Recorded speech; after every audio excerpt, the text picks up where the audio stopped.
নমস্কার। আজকের আমরা মহাভারতের একটি বিশেষ চরিত্র সম্বন্ধে জানব, ধৃতরাষ্ট্র।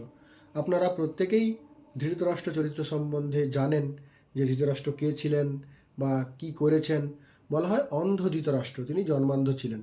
তাই বিদুরকে যখন প্রশ্ন করা হয়েছিল যে ধৃতরাষ্ট্র কি রাজা হওয়ার যোগ্য, তিনি মন্ত্রিত্বের দীক্ষা নিয়েছিলেন বা কূটনীতি রাজনীতি সম্বন্ধে জ্ঞানার্জন করেছিলেন, শাস্ত্র ইত্যাদি পড়েছিলেন বিদুর। তিনি বলেছেন যে না, অন্ধ ব্যক্তি কখনোই রাজা হতে পারেন না। এটা ধৃতরাষ্ট্রের মনে দাগ কেটে গেছিল। এখন প্রশ্ন হলো, কুরুবংশের যে জ্যেষ্ঠ রাজকুমার ধৃতরাষ্ট্র, তিনি কেন অন্ধ? একটি বিশেষ মহাভারতের উপাখ্যান থেকে জানা যায়, পূর্বজন্মে ধৃতরাষ্ট্র একজন রাজা ছিলেন। তিনি জঙ্গলে শিকার করতে গেছিলেন। শিকার করতে গিয়ে অন্ধকার নেমে এসেছিল। তখন তিনি কি করবেন?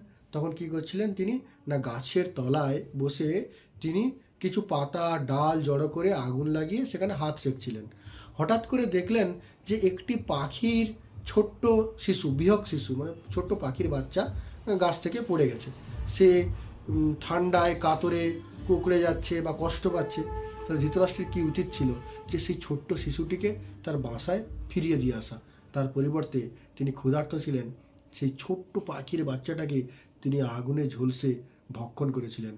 এবং সব থেকে আনন্দের সঙ্গে ভক্ষণ করেছিলেন সেই পাখির চোখ দুটো। নরম নরম ছোট ছোট পাখির দুটো চোখ পুড়ে গেছিল, সে খেয়ে আস্বাদ গ্রহণ করেছিল।